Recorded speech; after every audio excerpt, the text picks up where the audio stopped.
Okay, so this is our APCSA final project. We decided to do like like a form of Pac-Man. This is kind of a demo of how it can be played. So our sprite can move up, down, left, and to the right. And basically, the goal of the game is to get past all four ghosts without getting hit by any of them. And basically, you get 100 points every time you pass a ghost. So that means you're getting 100 points every time you pass a ghost, and the maximum number of points that you can get is 400. We also have an option to quit the game if you're feeling lost in the middle, and that's the quit emoji right here. And as you can see, once you get 400 points, you can click the quit emoji if you don't like it, and you'll get the final score of 400 points. Now we'll be explaining the code.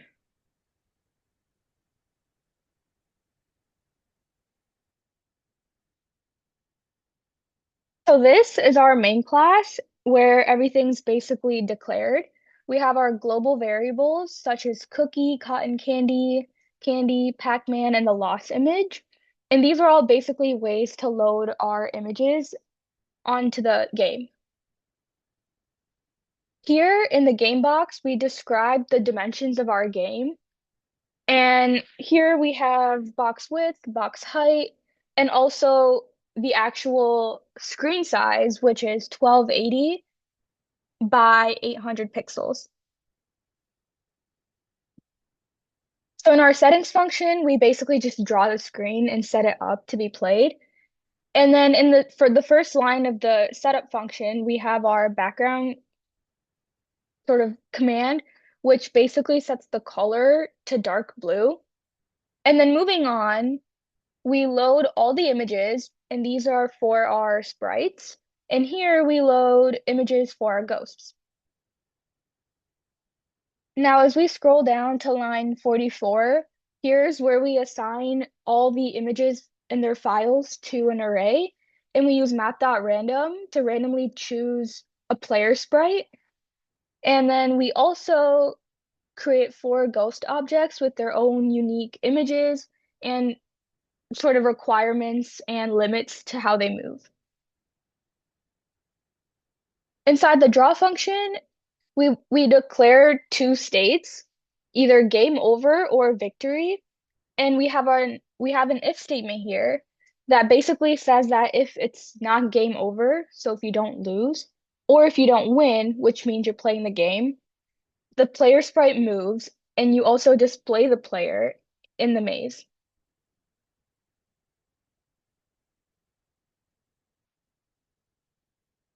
So this is all just code for how the player moves and how our final score or victory screen or our game over score is declared and shown. And now that we scroll here to our scores, we use recursion to display the scores and return them. And we also use collision detection to make sure that whenever a ghost is being hit by the player, we don't add points and that we return to our final score page with the victory or no, loss. Now, when all ghosts are passed, we make sure that there is a victory screen displayed and that there is also the final score displayed, which is basically the sum of the amount of ghosts that you pass, which ideally should be 400 because you're passing four ghosts. Now, moving on to our character class,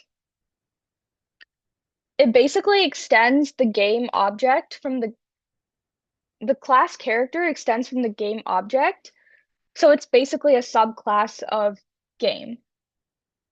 In the constructor, we initialize the player's position inside the box, so their initial position, and store the sprite image also to make sure that you can load it. Now, the move sprite method updates the X and Y coordinates based on the keyboard input, so it's basically dependent on how you move your arrows, and it uses constrain to keep the player inside the box. Now, the handle key method basically listens for arrow key presses and changes the movement and direction of the player accordingly based on those. Now, lastly, our display method draws the sprite using the chosen image from math.random. Now, Raga's going to be talking about the game object class. Okay, so the game object class is the superclass which the character class and the ghost class inherit from. The game object class kind of determines all the objects in the game's position. So we have two variables, which is x position and y position. And then we have a constructor that takes values x and y and stores them in x position and y position. That's pretty much that class. The ghost class, as said before, inherits from the game object class. It initially sets its velocity to 4 to its y velocity to 4, so in which it moves up and down. And then the next variable is its vertical boundaries. And then we have an image variable to import the ghost image to. Then we have a constructor which passes in the values x, y, top, bottom, and image. Inside this constructor called super xy to set the position of the ghosts, and then it stores top and bottom values in the top limit and bottom limit, and then we have a place to store the ghost image in. Then we have the move ghost method. The first line moves it up and down, and the conditional makes it bounce back when it hits top limit or the bottom limit by flipping its speed.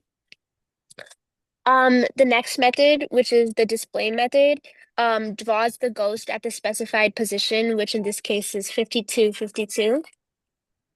And then the next Boolean, the check collision Boolean, measures the distance between the ghost and the players. So it returns to if sorry, it returns to if the player has crossed one of the ghosts, meaning they like collided. So yeah, that's pretty much the ghost class. And this pretty much wraps up our final project.